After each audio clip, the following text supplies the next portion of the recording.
Pangungusap. Ang pangungusap ay kalipunan ng mga salitang nagsasaad ng isang buong diwa. Ito ay may patapos na himig sa dulo na nagsasaad ng diwa o kaisipang nais niyang ipaabot. Mga uri ng pangungusap.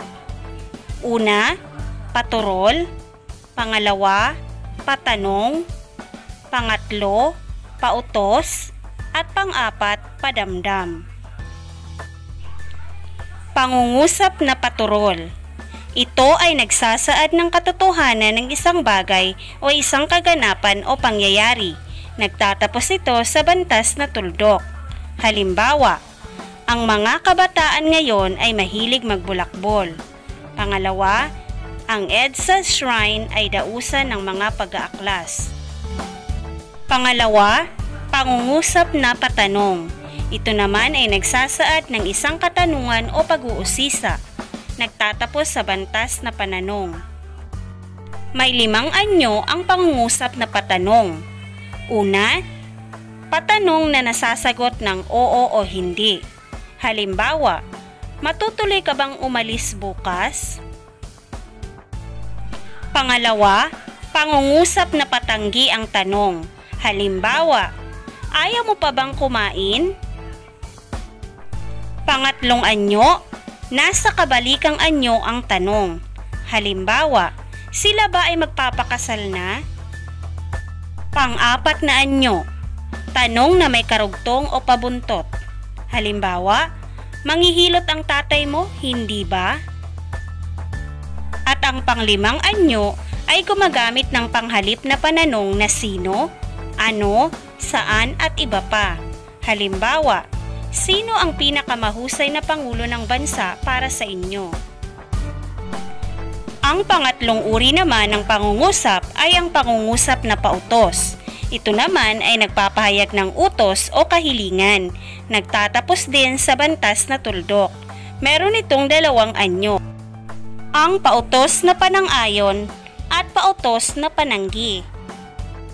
Sa pautos na panang-ayon, ang paksa ng pangungusap ay nasa ikalawang panauhan at pawatas ang anyo ng pandiwa. Halimbawa, magwalis ka ng bakura natin. Sa pautos naman na pananggi, pinangungunahan naman ito ng salitang huwag. Halimbawa, huwag kayong lalabas sa gabi dahil delikado na ngayon ang panahon. Pangungusap na padamdam.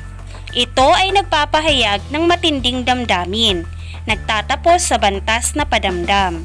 Halimbawa, aha, nako, aray, aba. Isa pang halimbawa, nako, nasagasaan ng bata.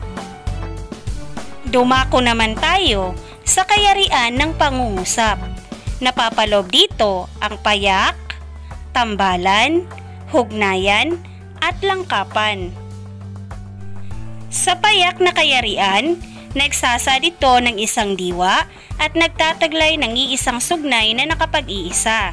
Meron itong 5 kayarian. Una, payak na simuno at payak na panag-uri. Halimbawa, si Binibining Imelda Hilario ay guro. Pangalawang kayarian, tambalang simuno at payak na panag-uri. Halimbawa, si Lionel at si Adriel ay matatalinong bata. Pangatlong kayarian, payak na simuno at tambalang panag-uri. Halimbawa, si Vrenelyn Villamor ay magandang umawit at mahusay umindak. Pang-apat, tambalang simuno at tambalang panag-uri. Halimbawa, sina Obama at Aquino ay matatalino at matatapang na mga pangulo. Panghuli, isang sambitla na may patapos na himig sa dulo. Halimbawa, sunog, takbo, umuulan. Ang pangalawang kayarian ng pangungusap ay tambalan. Binubuo naman ito ng 2 o higit pang sugnay na nakapag-iisa. Ito ay pinag-uugnay ng mga pangatnig o paggamit ng tuldukuwit. Halimbawa, ang Pilipinas ay maraming magagandang tanawin, kaya't ito ay dinarayo ng mga turista. Pangatlong kayarian, Hugnayan. Binubuo ito ng isang sugnay na makapag-iisa at isa o higit pang sugnay na di makapag-iisa. Halimbawa, maraming magagandang imbensyon ang Pilipino subalit hindi nabibigyan ng suportang pinansyal. Panghuling kayarian, langkapan. Binubuo ng dalawa o higit pang sugnay na makapag-iisa at isa o higit pang sugnay na di makapag-iisa. Halimbawa, dahil sa tayo ang mamamayan ng Pilipinas, kailangan nating magtulungan upang tumatag ang ekonomiya. Ngayon naman, alamin natin ang mga bahagi ng pangungusap. Una, simuno o paksa.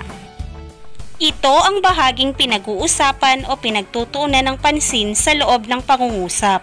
Ang paksa o simuno ay maaaring gumaganap ng kilos o pinagtutuunan ng diwang isinasaad sa pandiwa at ganapan ng kilos ng pandiwa.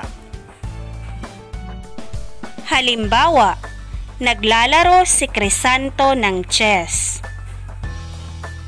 Inihaw ni Wilson ang mga nahuling isda.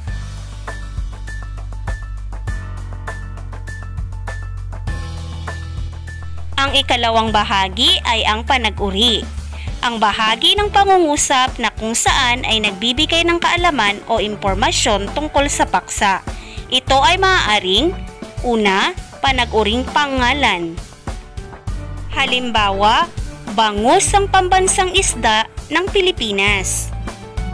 Pangalawa, ito ay maaaring panag-uring panghalip. Halimbawa, sila ang aawit sa misa. Pangatlo, panag-uring pang-uri. Halimbawa, malulusog ang anak niyang kambal. Pang-apat, panag-uring pandiwa. Halimbawa, naglalabada ang kanyang ina. Panglima, panag-uring pang-abay. Halimbawa, dahan-dahan ang kanyang pag-akyat. At ang panghuli ay ang panag-uring pawatas. Halimbawa, magtanim ng orkidyas ang kinahihiligan niya. Pangungusap na walang simuno. Ito ay maaaring pandamdam, pakiusap, existential, temporal, phenomenal, at formulasyong panlipunan. Sa pandamdam, nagpapahayag ito ng matinding damdamin. Halimbawa, ay mali. Sa pakiusap na walang simuno, nagpapahayag naman ito ng kahilingan o pakiusap. Halimbawa, pakiabot nga. Sa existential, ito naman ay pahayag na ginagamitan ng may, mayroon o wala. Halimbawa, may tao sa loob. Pang-apat, temporal. Ito naman ay nagsasaad ng sagot tungkol sa panahon. Halimbawa, sa linggo, mamaya. Panghuli, formulasyong panlipunan. Ito ay nagpapahayag ng paggalang. Halimbawa, makikiraan po, tao po, salamat po. Dumako naman tayo sa ayos ng pangungusap. Napapaloob dito ang una, karaniwang ayos, pangalawa, di karaniwang ayos. Sa karaniwang ayos, ang panag-uri ang nauuna kaysa sa simuno. Halimbawa, masipag sumulat ng journal si Miss Met A. Hilario. Sa di karaniwang ayos naman, simuno ang nauuna sa panag-uri. Litaw ang ay sa pangungusap. Halimbawa, si Imelda ay isang ulirang anak. Alamin din natin ang mga paraan ng pagpapalawak ng pangungusap. Una, paglalagay ng paninggit o inklitik.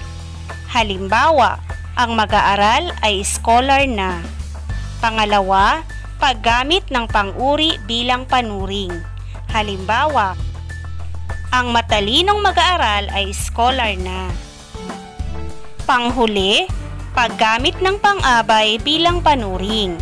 Halimbawa, ang matalinong mag-aaral ay scholar na sa Ateneo.